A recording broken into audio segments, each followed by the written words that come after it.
बच्चों को धर्म सांसद लगता है क्यों?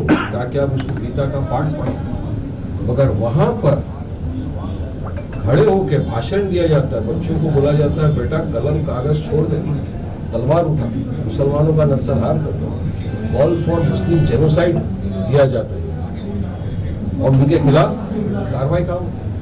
अगर किसी को समझो भूलने चुके अगर अरेस्ट भी कर लिया तो एक दिन में जमानत पे आ जाए। तो हम तो यही चाहते हैं ना, कायदे कानून का पालन करना सबका अधिकार है, सबको करना चाहिए, रूल ऑफ लॉ फॉलो होना चाहिए, मगर सबके लिए बराबर कानून, इक्वालिटी। आम आदमी पार्टी अरविंद केजरीवाल यहाँ जो गारंटी कार्ड दे रहे हैं, आपकी पार्टी के लिए लोग की वोट करें और उनका जो ये गारंटी कार्ड है उसको आप किस नजर से देखते हैं? गारंटी तो उन्होंने दिल्ली के अंदर दिया था बत्ती की, सबको फ्री में देंगे, मगर अभी आपने देखा नया उन्होंने फॉर्म निकाल दिया कि जिसको चाहिए फ्री फॉर्म भरो। गारंटी किस चीज से दे सकते हैं? आपको हमको पता नहीं कल क्या होने वाला, आप हम जिंदा रहेंगे नहीं रहेंगे मालूम नहीं, तो गारंटी का तो ऊपर वाले के हाथ में। लेकिन हम लोग जो बोलते हैं वो करते हैं, मजलिस का काम ही उसकी पहचान है। हमारे पास एजेंडा है कि हमको सूरत के लिए क्या करना है, हमको गुजरात में मुख्तलिफ जगहों पे क्या क्या करना है। हमारी भी टीम ने सर्वे किया है कि किस जगह पे किस काम की ज्यादा जरूरत है, हमको पता है। तो हम यही एजेंडा लेके पब्लिक के सामने जा रहे हैं कि अगर पब्लिक हमको मोहब्बत से नवाजेगी, वोट देगी, तो क्यों तो हमको बता रहे हम ये करने वाले। आज मुझे बताइए सूरत के अंदर कौन सी ऐसी उर्दू स्कूल है जो 8वीं क्लास से ऊपर जाती है? एक भी नहीं। 8वीं तक सिर्फ स्कूल है। उर्दू की तालीम लेने का क्या अधिकार नहीं? उर्दू सिर्फ मुसलमानों की लैंग्वेज नहीं है। हर आदमी उर्दू के अंदर बड़े बड़े शेर व शायर निकले जो नॉन मुस्लिम थे। 8वीं तक है। सूरत शहर में मुझे बताओ कौन सा बड़ा हॉस्पिटल बनाया है लोगों ने? 27 साल से है ना, 1-2 साल नहीं। और ब्यूटी ये बात की है कि 27 साल से भाजपा सरकार में, उसके पहले 30 साल से ज्यादा कांग्रेस सरकार सत्ता में थी। दोनों ने क्या किया सूरत के लिए, गुजरात के लिए। तो हम चाहते हैं कि जब आपने 30 से ज्यादा साल उनको चांस दिया, 27 साल से ज्यादा बीजेपी को चांस दे दिया आपने, 5 साल ओवैसी साहब को चांस देके देखो।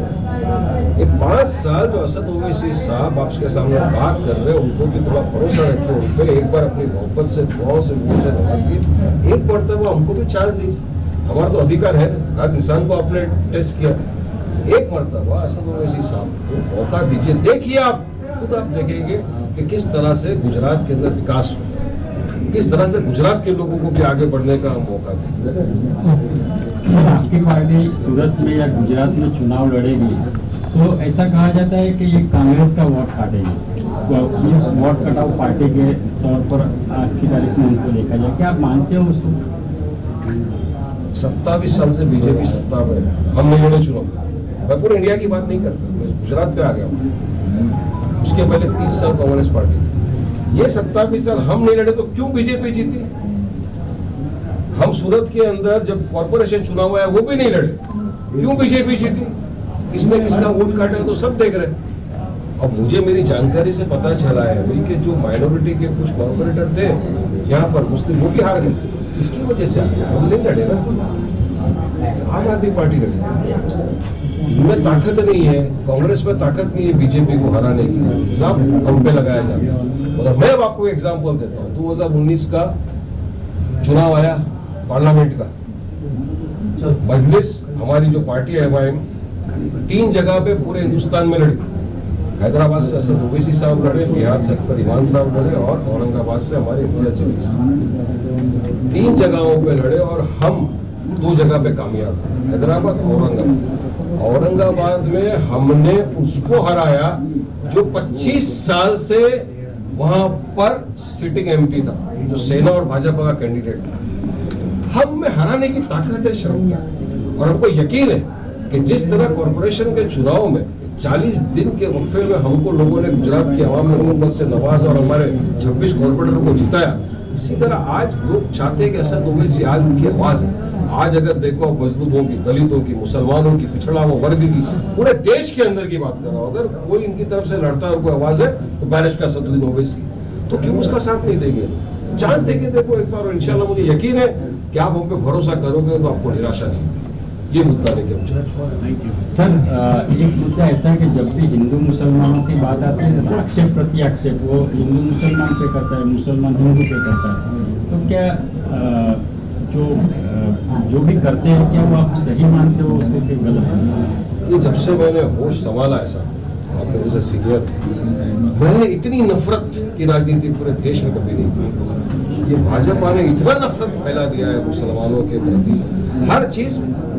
अरे अब तक तो हिंदू मुसलमानों को बांटा, अब तो रोटी पराठे को भी बांट दिया।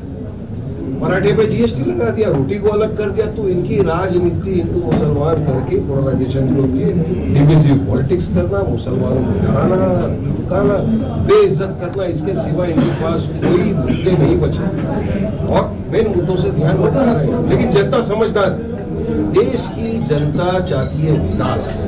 देश की जनता को इतने सालों से आपने देखा है, अब पूछो ना लोगों को 27 साल में आपको क्या मिला, आपको जवाब मिलेगा। और हम चाहते हैं एक मौका हमको देखो, हम काम करेंगे, काम करने का मौका तो देना चाहिए ना इंसान। ये मुद्दा लेकर वर्ष भाई, गुजरात में आए। ये पूर्व की सीट है, वहाँ पर मुसलमानों का प्रभुत्व ज्यादा माना जाता है। पहले से ही कई पार्टी के बहुत से मुसलमान नेता है और नेताओं के भी नेता है। इस बीच आप आएंगे तो क्या लगता है वोट बटेंगे नहीं? 40% मुस्लिम है वो सीट। ये देखिए, हमको मुसलमानों को भी टिकट दे रहे हैं, दलित भाई बहनों को भी टिकट दे रहे हैं और तमाम पार्टियों को वो टिकट दे रहे हैं। जैसा मैंने आपको पहले भी बताया, कॉर्पोरेशन का चुनाव भी 1.25 साल हुआ है, उसमें हमने जो हमारे नॉन मुस्लिम्स को टिकट दिया था भाई बहनों को, तकरीबन 10-11 को दिया था, जिसमें से 7 तो जीत गया है। तो हमको दलित भी वोट देगा, हमारा गुजराती भाई भी वोट देगा, मारवाड़ी भाई भी वोट देगा, हर इंसान वोट देगा, क्योंकि जो चाहता है कि असद ओवैसी साहब हक बयान नहीं करते, सांसद है, संविधान के दायरे में अपनी बात रखते हैं और अपना काम दिखाते हैं। आज आप चलिए हैदराबाद में देखिए, हमारा काम हॉस्पिटल, स्कूल, कहीं नहीं दिखेगा आपको हिंदुस्तान में। एक विजन है पार्टी का कि हमको हर तरफ इस तरह की सुविधाएं देना है लोगों को, वो विजन लेके आए यहाँ पर भी। मुझे यकीन है पब्लिक हमको मोहब्बत से नवाजेगी, इस पर खाता अच्छा बोले। Thank you. सब सवाल का जवाब दे दिया हूँ, जी जी सर, जी कुछ बचा नहीं, बाकी शाम को। क्या कहते हैं? तो मैं भूल चुका सूरत के दौरे पे आए। बिल्कुल आज हमारा सूरत के अंदर चुनाव है, अभी डिक्लेयर करने वाले थे इलेक्शन कमीशन 2 दिन पहले, मगर उन्होंने हिमाचल का डिक्लेयर कर दिया, सूरत का, गुजरात का बोले दिवाली के बाद डिक्लेयर करेंगे। मगर हम तो यहाँ काफ़ी वक्त से काम कर रहे हैं, तो आज हमारा यहाँ का पार्टी का ऑफिस ओपनिंग भी हुआ है। ओपनिंग की अभी शाम को जलसा करेंगे, इंशाल्लाह आप सब आइए, जलसे के अंदर अपनी बात रखेंगे। और सूरत में चुनाव लड़ने वाली है पार्टी इस टाइम फर्स्ट टाइम, और हमको यकीन है कि लोग हमको अपनी दुआओं से मोहब्बत से नवाजेंगे। और इस बार मजलिस से इत्तेहाद मुस्लिमीन सूरत में ही नहीं बल्कि पूरे गुजरात में अच्छी रीत से वोट हासिल करेगी। कितने कैंडिडेट खड़े होंगे? ये अभी तक तो डिसाइड किया नहीं है। अभी सूरत के गुजरात के जो प्रेसिडेंट है साबिर काबलीवाला साहब, ये है असद ओवैसी साहब है पार्टी प्रेसिडेंट, सब मिलकर डिसाइड करेंगे, मगर अच्छी तादाद में लड़ेंगे इसमें। सर, वन पार्टी को क्या मैसेज रहेगा शॉर्ट में? दूसरी पार्टियों को क्या मैसेज रहेगा? इतने साल आपने राज किया मगर किसी का काम हुआ नहीं है, एक मरतबा हमको मौका दे, काम करके दिखाएंगे। और वर्क इज अवर आइडेंटिटी हमारा मोटो है। और मुझे यकीन है कि देश की जनता और ख़ास तौर से इस वक्त गुजरात की जनता असद ओवैसी साहब की तरफ देख रही है कि हाँ, ये एक मसीहा टाइप है जो संविधान के दायरे में रहकर अपनी बात करते हैं, काम करने में यकीन रखते हैं और एक पढ़े लिखे बैरिस्टर आदमी। और यकीन है उनको कि अगर हम उनको जिताएंगे, इनके उम्मीदवारों को जिताएंगे, तो वाकई में गुजरात के अंदर जो इतने बरसों से बदलाव नहीं आया, वो बदलाव देखने को मिलेगा जनता। ठीक है।